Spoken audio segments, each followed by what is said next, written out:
Welcome to Films and Stuff with your hosts, Pete Mitchell and Ethan Hunt. Hi, everybody. Welcome back to the Films and Stuff podcast. I am Easy Ethan here with Most Valuable Pete. Pete, I got you on that one, huh? You did. All right, Pete, we are primed. Get comfortable.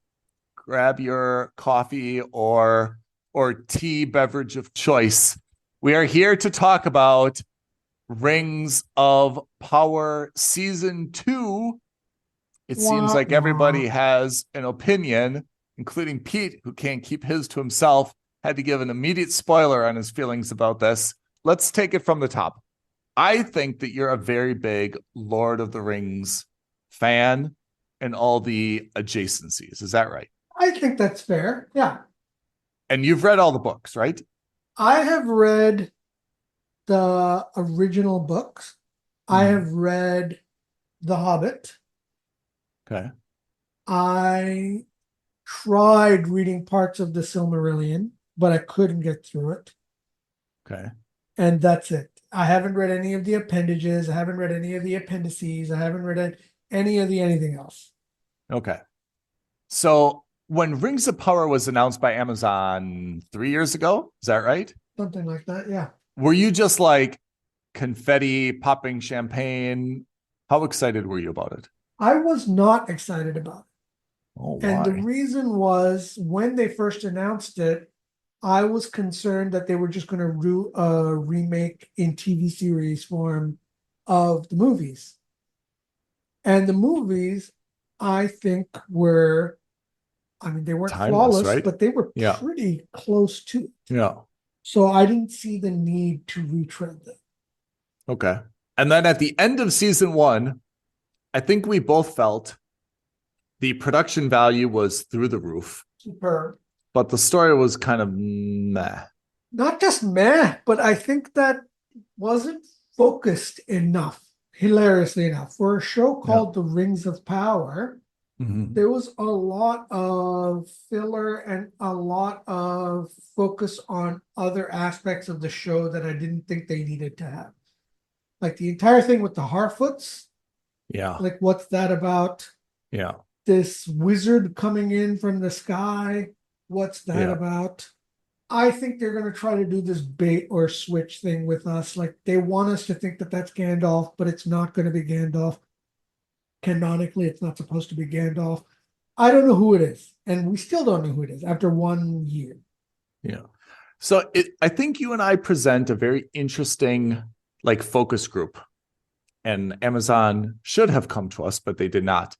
You being, while not a fanatic, let's say, someone who's pretty educated on the lore of, the Rings and the Tolkien universe. And I being someone who has, I feel like I was a bystander for the Lord of the Rings trilogy. Like, I know I've seen one in the theaters, and I feel like I've kind of watched one at home, and I feel like I've kind of watched one over someone's shoulder on an airplane. That's where I fall on those. For me, Rings of Power, first of all, meant nothing, although I was, definitely interested to watch it. And after that first season, I felt like it's beautiful and it's kind of Games of Thrones-ish in terms of it's a little bit of a fantasy world where there's a lot of different cities or realms or fiefdoms within kind of like the greater Middle Earth universe. Sure. But I definitely didn't kind of see what the big hoo-ha was, at the end of season 1, I wasn't living and dying with any character. There wasn't anyone I really loved or hated. I kind of thought Galadriel was a little bit sexy in an Irish actress type way. But again, this is a story about saving the world, right? It's about power, corruption. The stakes are very high if this were real, right? Yeah. And I kind of felt all right, what's the big deal here? And that I think was a little bit underwhelming. Now season 2 has started. is it fair to say that you were not that excited about season 2? Like you weren't like actively looking forward to it. You didn't put the big X on your calendar with a red circle around it, something like that, right? Absolutely. And I think a lot of that came down to the fact that I was so underwhelmed / down on season 1. It set a bitter taste in my mouth for the series going forward. I don't see the point of this at the moment. The problem with all prequels is we know where these stories end. Yeah? We know how the series ends. We know how the story is supposed to go. And so the possibility of expectation subversion doesn't exist, one. And so writers or showrunners will try their best to get cute with it. And it never works out. It almost never works out. So, that's a very good big point. And it feels like there should be like a writer's room or some type of like huddle up if you're ever going to do a prequel, because the purpose of the prequel, for those people like me who don't know the story, you'll be able to tell the story and I'll be happy either way. But what you're really trying to do is you're really trying to provide exposition and details, and you're trying to satisfy people's craving for like more details about like, how did he get there? Like, how did he like come about, or how was this guy introduced, right? And what you're saying is like, it's not giving you the details that you want.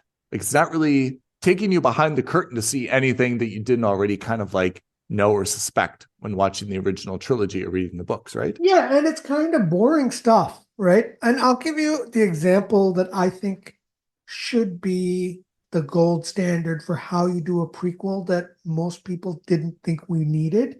But when we saw it, we're just like, man, this is exactly right. And that was Rogue One. Oh, yeah. We've all seen A New Hope, The Empire Strikes Back, and Return of the Jedi, right? Right. And one of the things that die-hard fans have always not criticized, but kind of criticized about the Death Star is, how could such a glaring thing happen where one torpedo could take down this entire massive spaceship, right? Yeah. Moreover, who are the rebels? What are the rebels? What led to the creation of the rebels? How do they work? All of that kind of stuff. That's something that like really diehard fans wanted to know about. Yeah. And Rogue One came in out of left field and said, hey, this is the story about the creation of the Death Star, and more importantly, about why that Death Star has such a glaring, mechanical fault in it. And for those of you who really care, we're going to get into the nitty-gritty of the Rebels. Andor was such a good series because of it, right? We learned about the economy. We learned about the creation of the program. We learned about the problems that there are in trying to set up a rebel alliance. All of these things. And you don't need to see Andor to appreciate episodes 4, 5, and 6. You don't need to see Rogue One to appreciate 4, 5, and 6. But at the same time, if you do, you get a greater appreciation for episodes 4, 5, and 6, right? Yeah. The story enhances the original trilogy. Right. And in this case, the Rings of Power, what could have been interesting was the actual creation of the Rings of Power and how we get there. There's hardly any focus on that. And it's not enhancing the enjoyment of the films. It's not enhancing the story that we've already seen and known and loved. Can I jump in and make everything you said, I think, is so good that it should be provided to a lot of writers when they're going to do a prequel. But can I just say something that, from my perspective, I think would be really demoralizing to the showrunners of Rings of Power? I'm still not entirely sure what's happening. Yeah. Well, there you go. Like, I have to say, I'm still not clear what is going on. Okay, maybe this isn't the time to like educate me on it, but like, I didn't see any rings in all of season 1, right? Until the very end of the last season. Okay, that's where Celebrimbor came in. And then episode 1, there's 3 rings, and then each of 3 people put them on. And now they're going to make the one ring. Sauron has convinced Celebrimbor to make one ring because he can't get the 3 rings. So they're going to make one ring that's the boss of the 3 rings. Is that right? So what happens is that the 3 rings are the rings of power that are made for elves. Right. They're going to create a couple more rings for the dwarves. They're going to make a couple of rings for man. And then you're going to have the one ring which he will forge in secret that has dominion over all of the other rings. And how do these rings get their power? That's a good question. Like, it can't just be this like metal Beskar or whatever though.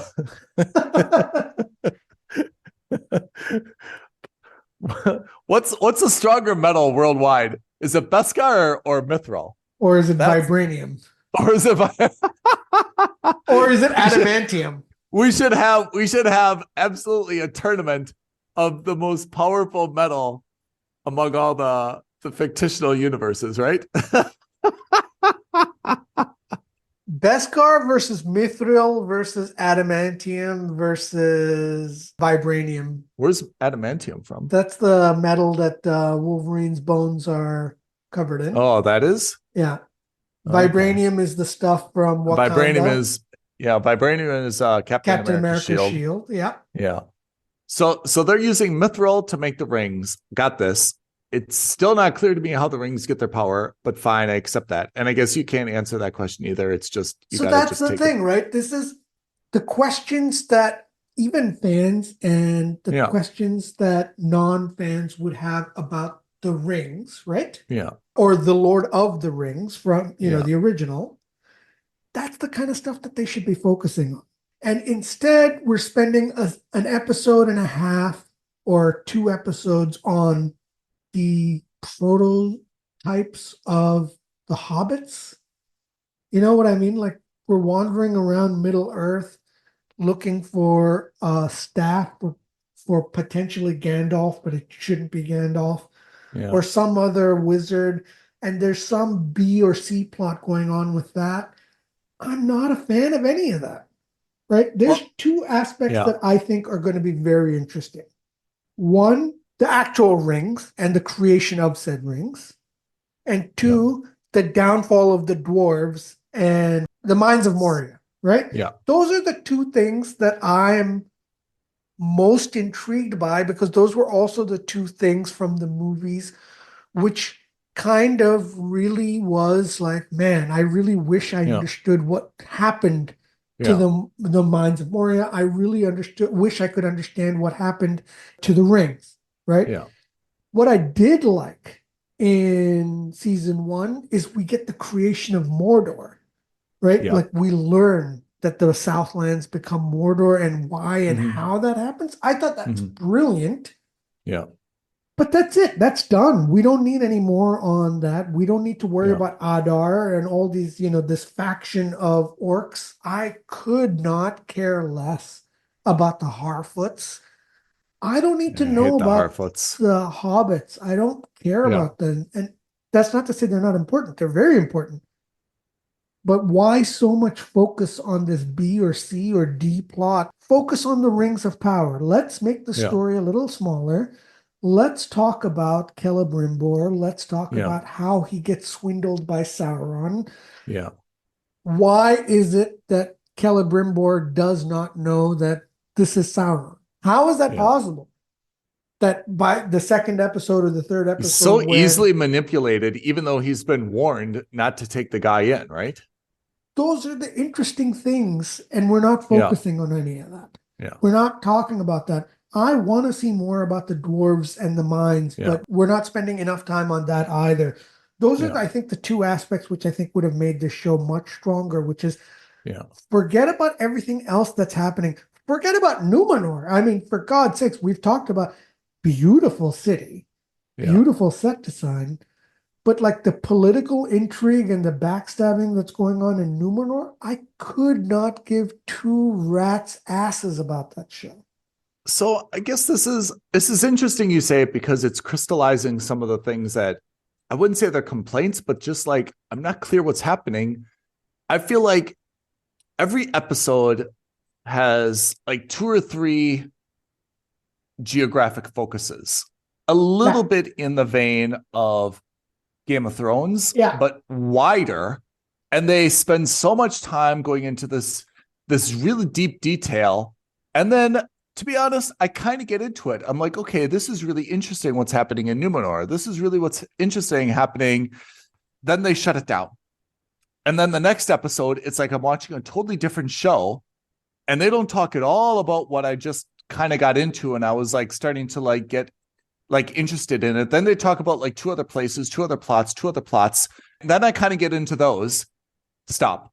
Then they get into something else the next episode. And it's like every 4th or 3rd episode, I'm drawn back to something. And I've got to be like reorient myself. And like, am I watching a different show now? I feel like they keep pulling the rug from me in a way about getting me excited and then like stopping. I almost wonder if Amazon would have been better off saying, hey, you know what? Instead of one series, let's split this up into 2, maybe 3 series and create our own Lord of the Rings cinematic universe or television universe. Yeah. Let's have one series focused entirely on the politics of Numenor, kind of like Game of Thrones. Why is Numenor important, by the way? So that's like... I have no idea why. I mean, I bet someone from Amazon should be crying right now, where I'm a reasonably intelligent, very dedicated TV watcher. And I'm like putting my hand up saying, look, guys, I've watched a season and a half. What the flip is the point of Numenor? Why? I don't know. Numenor is like right now the bastion of man. It's like where the power of man has consolidated.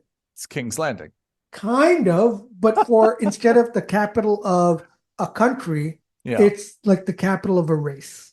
That's like where man has kind of been like, this is the most powerful city. We have the most powerful people. That's it. Everyone else is kind of like a nomad, but like civilization of man is at Numenor. Kind of like how civilization of dwarves are at Moria. And you know how the orcs are in Mordor, etc. It's kind of like their own little country. Okay, I got it. So why is that important? You just told me what it is, but why is it important? It's important because we learned that Numenor eventually falls, and the reason it falls is because they're trying to help all the other men or the men in the other parts of I see. This place, right? Or so I think. Again, even America. I'm not 100% clear. Got it. Right? So I think that there is a story or a series, maybe not 7 seasons long, but at least 1 or 2 seasons long. Where you can focus 6 to 12 episodes on Numenor, where you have the Queen Regent, you have the ailing king. And call it Lord of the Rings Numenor.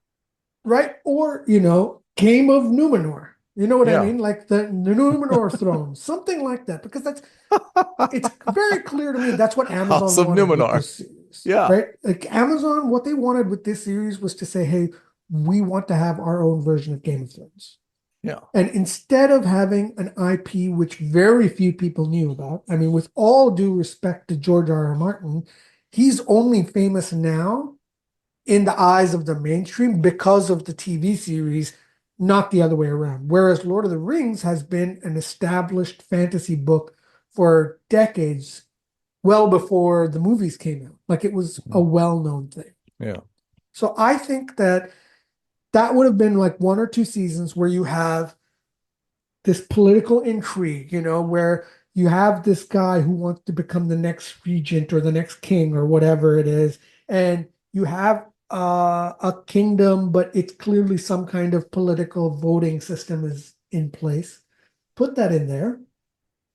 And then you have one series which is focused purely on the elves, which is how they create the rings, and one series which is just about the dwarves. And these don't have to be planned out to be 7 series long stories. These can just be 1 or 2 series.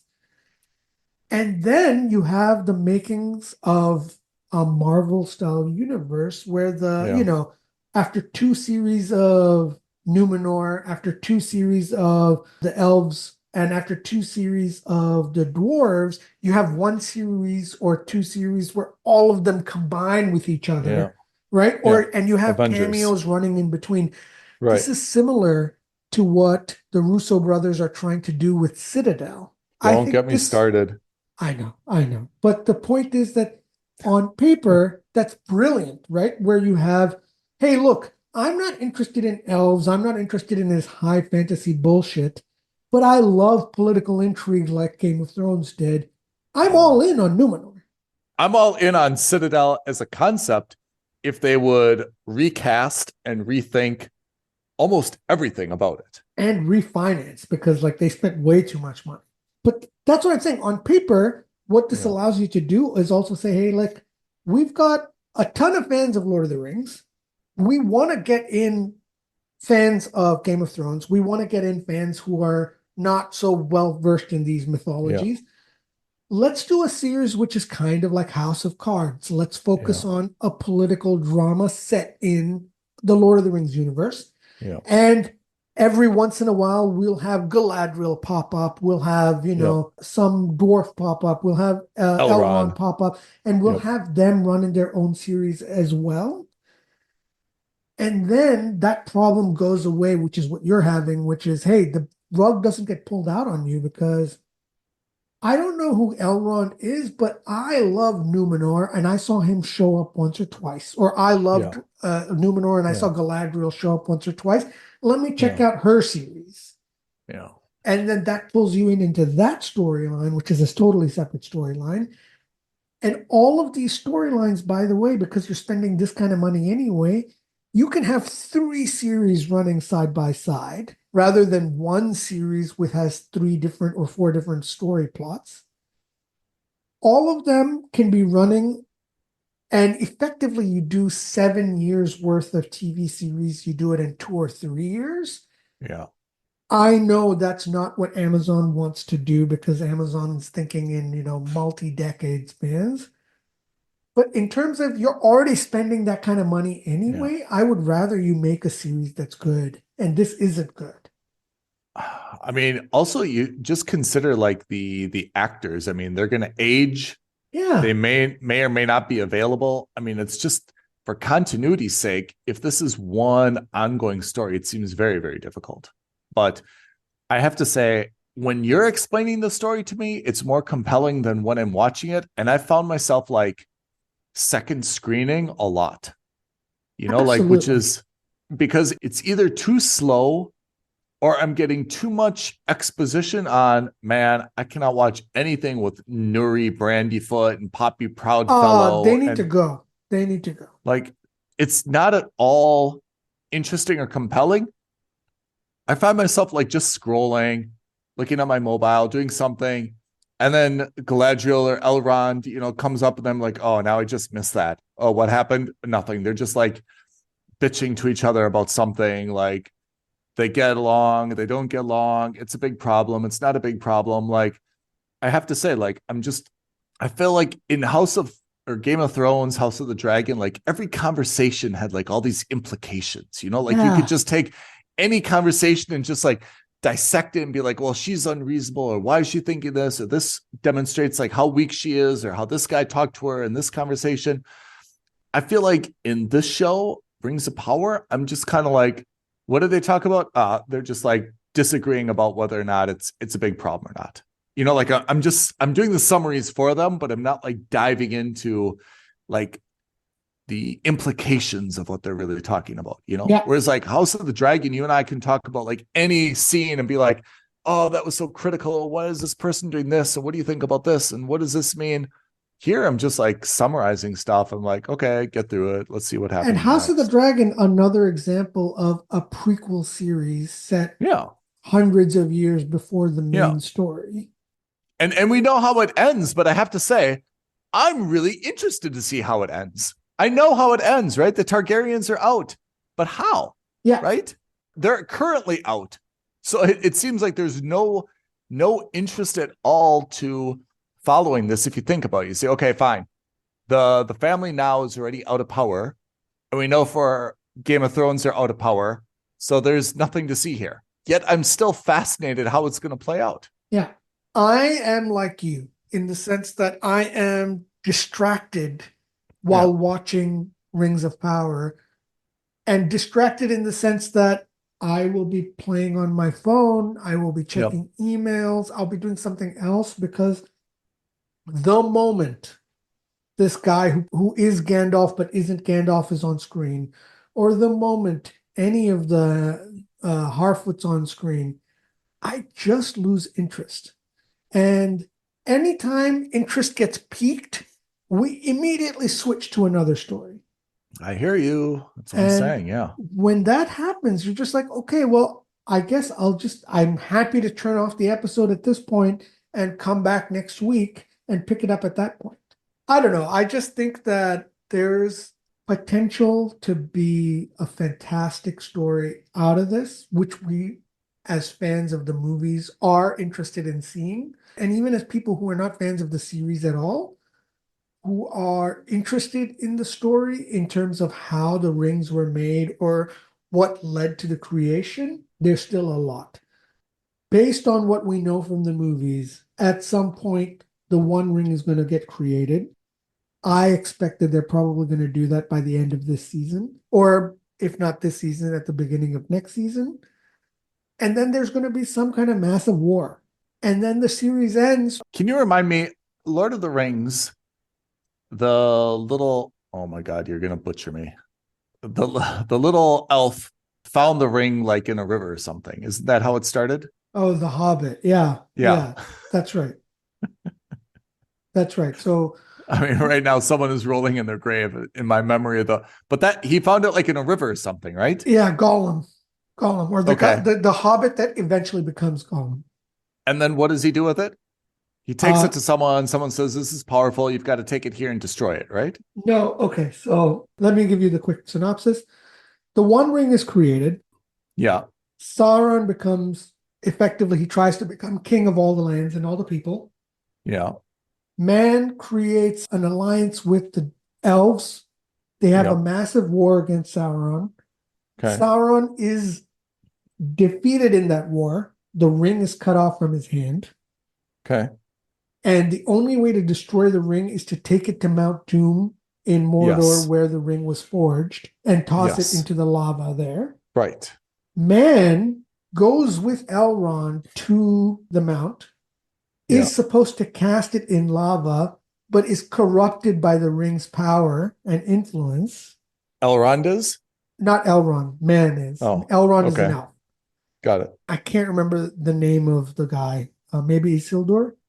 And he keeps the ring for himself, prolonging the war instead of destroying the ring. He tries to rule with it. Of course, that leads to more conflict. He's killed, and when he's killed, the ring is lost.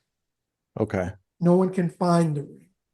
Sauron is presumed to have been dead, but he's clearly not. And then we see that the one good thing is that we see that Sauron isn't able to die because he's a wizard, or he's a magic user of some kind. He looks like he's Venom. And then thousands of years later, Gollum finds, or whatever number of years later, Gollum finds the ring. Gollum, as the Hobbit, finds the ring. Yep. He gets corrupted by it. Bilbo Baggins, in The Hobbit, finds Gollum, tricks him out of the ring, keeps the ring for himself, and then the Lord of the Rings movies start, which is then Bilbo at his birthday leaves the ring, and then Gandalf realizes what that ring is. It's been found. They take it to the elves, and they have a council with the elves, with the men, and with the dwarves, and that's when they decide that we have to have a fellowship, take it to Mordor, and destroy it. That's where Frodo takes the ring with Sam, goes and actually finally destroys it. The end. So that's what we see kind of in the movies, right? They have a little flashback sequence at the beginning of the movies. We learn about it. That's great. What we don't learn is how the ring was created. That's what these series are for, or this series is for. And I would love to know more about that. But we're spending too much time faffing about with things that just aren't connected. Nuri Lightfoot, Poppy whatever. Proudfoot. Happy Dance.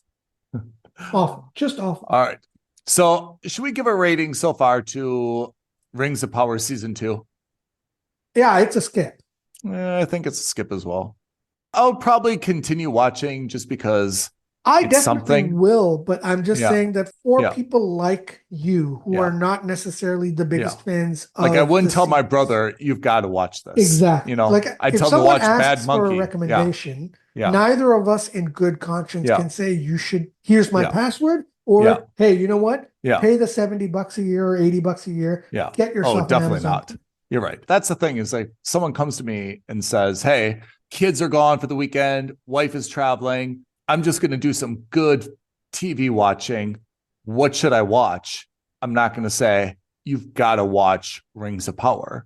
I'm going to say, watch Bad Monkey, watch this, watch that, right? Yeah, there's a lot of other options to go for. This is Yeah. not one of them. You know, you're already on Amazon Prime. Watch The Boys. Watch Fallout. Yeah. Watch something else. All right. Do we have time for one more unrelated but important issue? Of course. Star Wars Outlaws, the game. Ha! Has it been released yet? Yes. Are you playing it? Not yet. Are you going to play it? Definitely. On PC? Yes. All of these video games I'm a huge fan of, but I generally wait a month or 2 months after release because the game performance gets ironed out, patches get installed, all the major bugs that are involved, they get ironed out in that 1 or 2 months time. And that's when, you know, you can then sit down and spend 40, 50, 60 hours, whatever it takes to finish it out.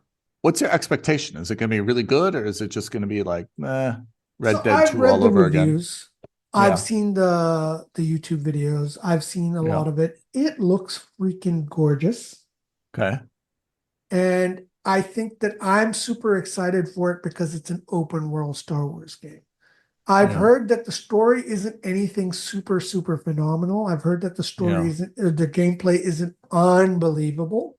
Yeah. But I've also heard that the story gets really good in the back half of the game.